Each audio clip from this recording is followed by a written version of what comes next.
Before we get started, some safety reminders. I'm going to ask that everyone please remain seated at all times during this tour. There's no switching seats from this point onward. Let's keep those hands, arms, feet, and legs inside the vehicle as well. If you have any small children, they can be seated on your lap, but they too must remain seated there. So please, friends, do not hold your children in the air, do not stand them up, do not move them around from seat to seat. These roads, they can get rather bumpy. That is for your safety. We need to make sure we're following those safety reminders throughout the entirety of this tour. While we're out here, something else to keep in mind, we're going to be driving through the homes of these animals. We do want to be real respectful while we do this, so it is perfectly okay to get loud and excited to see them. I get excited to see these animals as well. We still need to make sure we're giving them that proper respect. So please make sure we're not shouting directly at these animals, trying to disturb them in any way. And then if you have any type of food, make sure that food is sealed and put away for the safety of the animals while we're out here. Looks like we're about to get the all clear to enter the reserve. Let's go ahead and get started. The first part of this tour we will enter is called the Little Aturi Forest. So here animals have a natural color pattern. It acts as a camouflage, helping them blend well into their environments and protects them from various predators. The first area we're going to enter is called the Little Aturi Forest. So animals here, they have a natural color pattern, helps them blend well into their environments and protects them from various predators. I'm going to start with all the animals on the left-hand side, then I'll work over to the one on the right. Let's kick things off with the tan-colored antelopes known as the greater kudu. Friends, make sure we're not shouting out here. Remember, it's okay to get a little loud, but we don't want to disturb the animals. So the female greater kudu, they don't have horns on their heads. It's only going to be the male side of horns. Those are roughly going to be 6 feet in length. But that is in contrast to these copper-colored bongos. So for the bongos, both the male and the female have short, heavy, curved horns. They use those to brush away the underbrush of their forest environment so they can swiftly travel through their ecosystem. On our right-hand side is also a forest giraffe known as the okapi. The okapi is the only known relative that a giraffe does have. A couple similarities are long prehensile tongues that act like hands to grab hold of their food with. They also have elongated necks as well, even sharing the same amount of vertebrae in their necks as their giraffe counterparts. I didn't get a chance to talk about it while we were driving by it, but you might have noticed there was a bird with those antelopes. It was known as the saddle-billed stork. There are 2 on this reserve. They are made for life. So when you think about a saddle-billed stork, they have no vocal cords. So to communicate with one another, they rattle their bills together. At the top of this hilltop, we will meet a black rhinoceros on our left-hand side. Oh, look, up there. The black rhino, it is a solitary creature by nature. They have no natural predator out in the wild, but they do have one we consider to be unnatural. Sadly, this is considered to be mankind. So man has hunted the rhinoceros to near extinction. That is one of just 3,000 left in the world today, and that's unfortunately better than some of the other rhino numbers. White rhinos, they're down to just 1,500, and the northern rhinoceros officially went extinct about 10 months ago.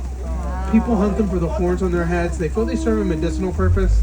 The reality of those horns is they're made of keratin, and keratin is no different than our fingernails.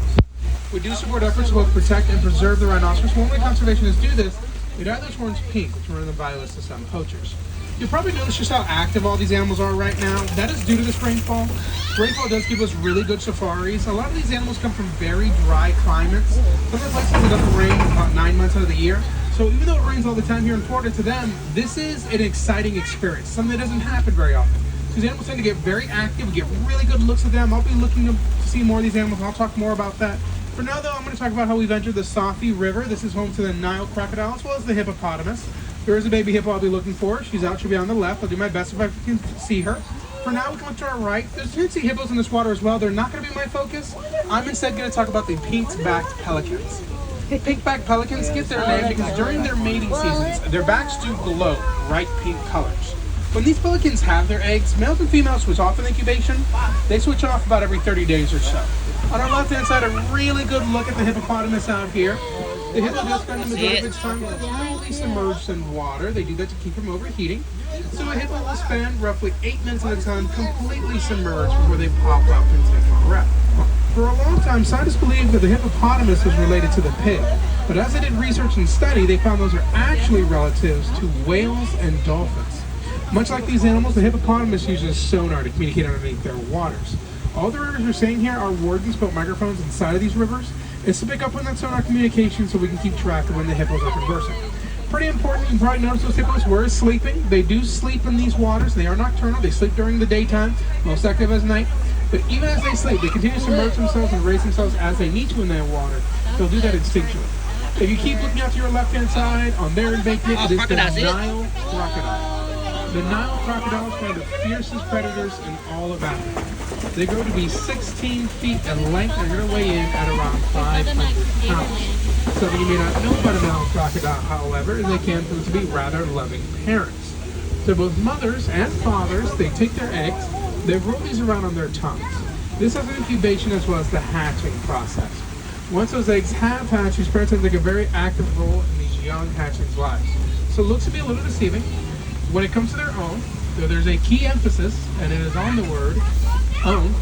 Now, crocodiles do tend to be rather loving creatures. We're about to enter another area. Before I talk about the animals that live out here, I'm going to focus on something important to their environment. So on our right, we'll see a baobab tree. The baobab looks like a tree that sits upside down, but the reality to it is it just remains leafless 9 months out of the year, so it can conserve water during the dry seasons in Africa. It's during these times, animals pierce the trunk of these trees. These tree trunks can hold up to 24,000 gallons of water inside of them. Keeps these animals hydrated during those 9 months with no rainfall. It's because of this, baobabs earned another name. They are commonly referred to as the tree of life. And it does let us know we are entering the largest portion of the tour today. We are now inside the savannah. Here in the savannah, animals use speed as their main source of defense. I might focus on speed of a couple of these animals, but you can see my main focus is home to some of the most iconic, so giraffes, zebras, rhinos, cheetahs.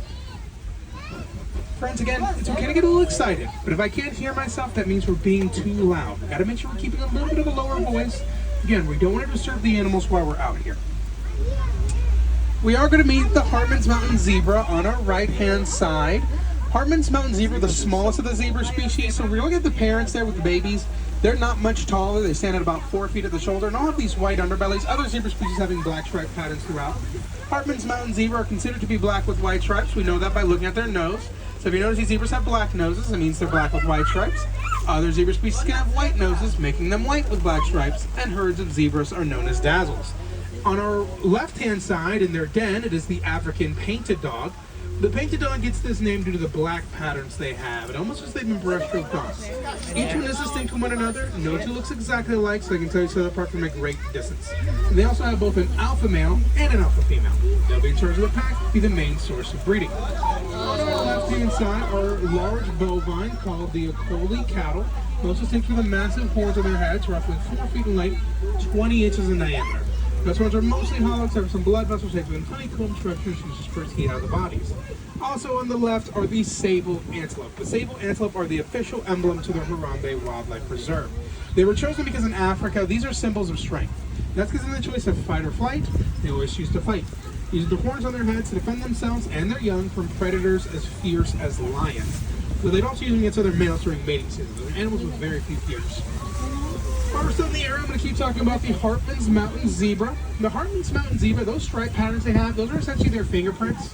Our fingerprints cover our fingers, theirs cover their entire bodies. There's a lot of theories to why this is the case. Some believe it's so they can tell each other apart, because much like our fingerprints, no two zebra stripes are exactly the same. But the most common working theory is that this is an offensive tool. They will use those stripe patterns to help blend well into their environments. They can disorient predators as they run around. It can even be really difficult for a predator to tell where one zebra ends and the next begins. On our right-hand side, the first animal we're going to meet is going to be the wildebeest. These are bridled wildebeest. A bridled wildebeest has a dark gray and black complexion to their pelt. The wildebeest out here do make up the largest herd in all of North America, and yet it is considered to be an incredibly small herd. I say this because out in the wild, wildebeest travel in herds as much as 1.5 million. And they'll travel from 500 to 1,000 miles during the migration period, making them the second largest migrating mammal, second only to mankind. At the top of the hill are these teeny tiny little antelopes known as springbok. Springbok get their name because when startled, they can spring up to 6 feet in the air at a time. We call that parking. And despite being so small, they're one of the top 10 fastest land mammals, capable of hitting top speeds at around 50 to 60 miles per hour. On our left-hand side, the Maasai giraffes. Maasai giraffes are the tallest of the giraffe species, standing anywhere from friends, low voices. Again, it's okay to get excited, but we should not be shouting at the animals. Got to be respectful to them. But the Maasai giraffe spends the majority of its day eating. They eat roughly 22 hours every day. So what they do is they use their long prehensile tongues to grab up their food. They break that food off and they chew it up a little bit. That food travels down to a chamber in the stomach. It comes back up to the mouth, then they chew it again. That food has to go through 4 separate chambers before it's completely digested. I'm going to really emphasize in this next area, friends, low voice. We're entering the home of the male elephants. Male elephants and African elephants in general, they hear from 3 miles away. So please, friends, I don't want anyone shouting while we're going through this area. We are going to meet that male elephant immediately on our right-hand side. When male elephants reach adulthood, they separate from their herd. They strike out on their own. If you ever see a male elephant traveling in a herd, it is never more than 2 or 3. We call these male bachelor troops. As I did mention, the elephant does have incredibly sensitive hearing. They have an ability to hear from 3 miles away. Because of that, they are very easily disturbed. Disturbed by noise is too loud or high pitched. One noise in particular that our own conservation team discovered is elephants get really annoyed by the buzzing noises that bees make. We use this knowledge to help farmers in Kenya to protect their crops. What they do is they build beehive fences along their farmlands. This helps keep roaming elephants away and keep them trampling their homes and trampling their fields. The farmers, when they take the honey from those beehive fences, they can sell that as well.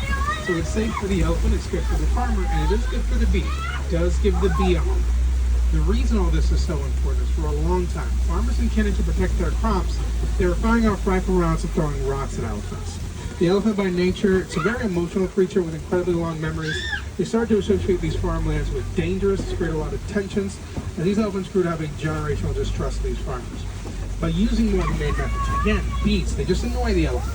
They started to view these farmlands as dangerous less and less, and help bring harmony back to these areas. So that's going to be a big focus for us, trying to find ways for mankind and these animals to peacefully coexist in their naturally shared environments. We are now going to enter the female elephant yard. And on our left, you can see some of the female elephants. Females are far more social than their male counterparts, so females spend their entire lives in their herds. This is where they raise the young, that can include young males. Again, males don't separate until adulthood, so the earliest of that male will separate, that's at around 14 years old. You can even see one of the younger elephants there. That is the toddler. She's at around 7 years old. You could say she is 9. The reason I say that is when a female elephant is pregnant, she holds that baby in her womb for 2 complete years before giving birth. Elephants have the longest birthing cycle of any animal species. It is nice to see the elephants out in their natural habitats, as that's become something of a rarity these days. It's even a mineral we've been mining for in Africa known as coltan. Coltan is used in production of our cell phones, electronic devices. It is found primarily in the home of the African elephant. Because we've mined so much for that material, we've actually destroyed those homes, made it really difficult for elephants to survive in the wild. We can do our part to help them. One of the best ways to do this, one of the simplest, is to recycle. If we focus on recycling old electronic devices rather than just throwing those out, because we don't need to mine for that material, that coltan helps keep these elephant environments safe. I'm going to hold right here for the love of friends. I want to bring something up. The reason I drove past those elephants without stopping, we're still way too loud. So when we're loud like that, I can't stop near those animals. They do have that sensitive hearing. Please make sure we are watching those voices. It is okay to get a little loud. It's definitely okay to get excited. But we can't be yelling and shouting at the animals, especially those elephants. We're going to move on to the greater flamingos there on our left-hand side. The greater flamingo gets their pink colors due to their diets. They eat brine shrimp. This contains keratin and gives the adults those nice pink complexions you're seeing. It does take the young around 2 years to get that complexion throughout. And flocks of flamingos, they are known as a flamboyant, so they're bright flamboyant colors. We'll now move into the east of the savannah. We'll do one leg with some elephants as I do this. See what animal friends we can find here. Not a whole lot of animal activity just yet, but if you look to your left-hand side, you can see this mud pit on the ground. That's called a mud wallow. That's typically find white rhinos out in the early mornings. White rhinos like to splash around in mud. They cover their bodies in it. It helps protect them from the heat as well as from various insects. And once rhinos cover themselves in mud, they walk over to the tree lines, they'll scrape off any excess mud they have. This helps to give them a nice, even coating throughout.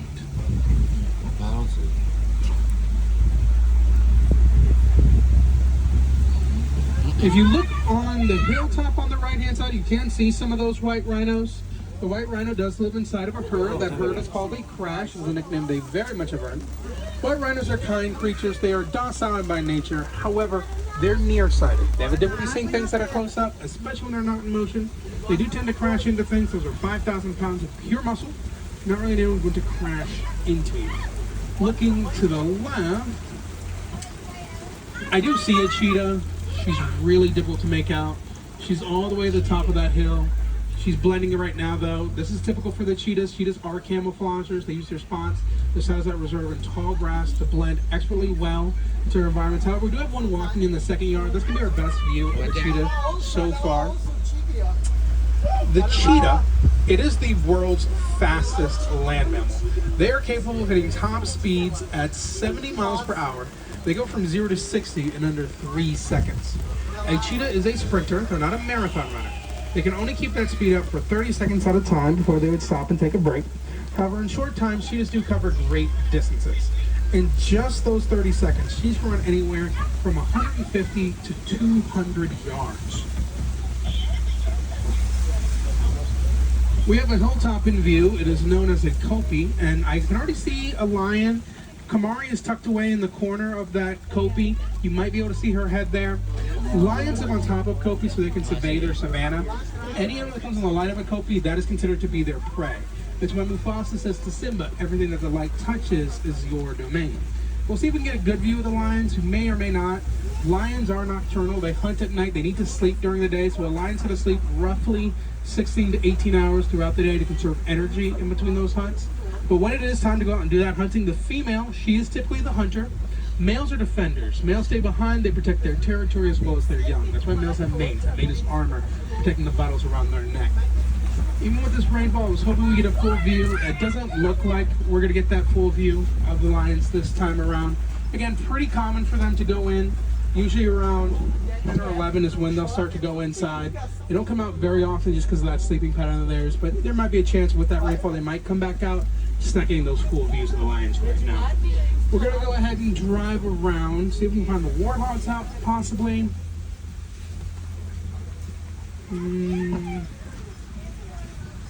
Not seeing my warthog friends at all. So let me look to the right, see if I have anybody on this side. It looks like this just might be it. I'm not seeing anybody else out in the area right now. Oh, I got an ostrich. An ostrich on my left.